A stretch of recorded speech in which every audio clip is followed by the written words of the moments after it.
কিন্তু দেশের ভিতরে যে নিউজ চেঞ্জ হয়ে গেছে এই খবরটা কিন্তু মানুষের ভিতরে নেই। নিউজ চেঞ্জ হয়ে যে ইন্ডিয়ার দিকে চলে গেছে আর ইন্ডিয়ার বিএসএফরা গুলি করে যে বিডিআরদেরকে মেরে দিল এই খবরটা মানুষের ভিতরে নেই। বর্তমানে নিউজ চ্যানেলটা চেঞ্জ হয়ে এখন চলে গেছে এই শরীফ কিভাবে শরীফা হলো বা শরীফা কিভাবে শরীফ হলো এই বিষয়টার দিকে চলে গেছে। কিন্তু এই দিক থেকে এই সুযোগটা কাজে লাগায় এই যে আমাদের পার্শ্ববর্তী রাষ্ট্র ইন্ডিয়া এখানে বিএসএফরা আমাদের বিডিআরদেরকে যে মাইরে দিল এই জিনিসটা কারোর ভিতরে নেই পুরো একদম।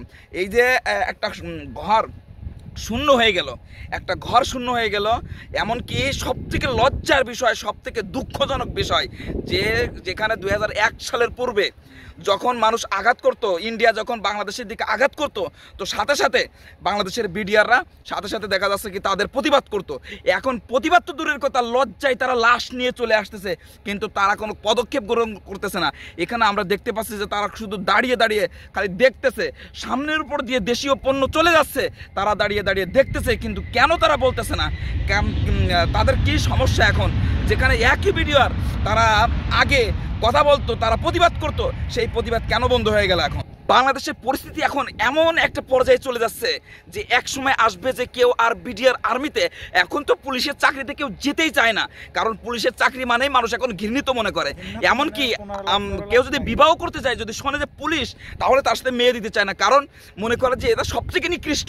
তো এক পর্যায়ে যখন এইভাবে ইন্ডিয়ার কাছে বা অন্যান্য পার্শ্ববর্তী রাষ্ট্রের কাছে যখন এই বিডিআররা যখন মার খেতে থাকবে, কিছুদিন আগে দেখছিলাম যে একজন র্যাবকে বিএসএফরা তারা মারছে কিন্তু তারও কোনো প্রতিবাদ করি নাই।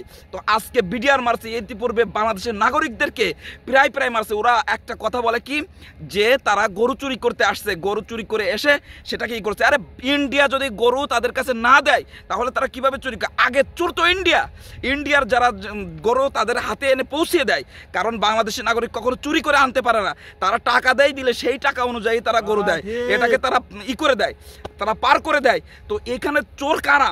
কিন্তু এইটাকে বলে আজকেরা তারা এই করতেছে, কিন্তু আসলে নিউজ যে ঘুরে গেছে এই জিনিসটা কারোর মাথায় নাই।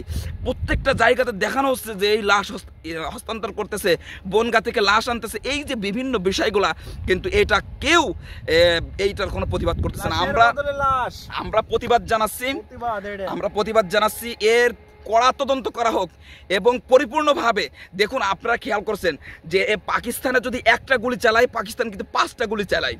অন্য রাষ্ট্রে, এমনকি মিয়ানমার একটা ছোট্ট রাষ্ট্র, তাদের দিকে গুলি চালালেও কিন্তু তারাও কিন্তু এর প্রতিবাদ করে। কিন্তু বাংলাদেশ এখনো পর্যন্ত এই বিষয়ে কোনো পদক্ষেপ দেখলাম না, কোনো প্রতিবাদ দেখলাম না আমাদের।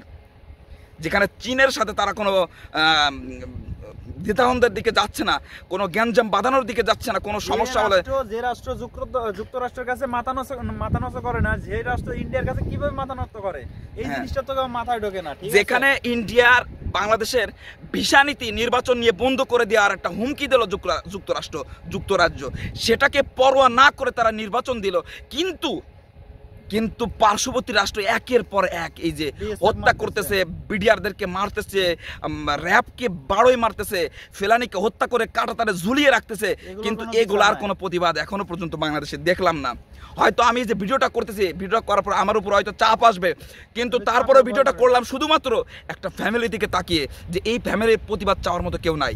হয়তো 2 দিন করবে যে আমরা প্রতিবাদ জানাচ্ছি, আমরা ময়নাতদন্ত করতেছি, আমরা করতেছি, তা করতেছি, কিন্তু আসলে শেষ, এই পর্যন্তই শেষ।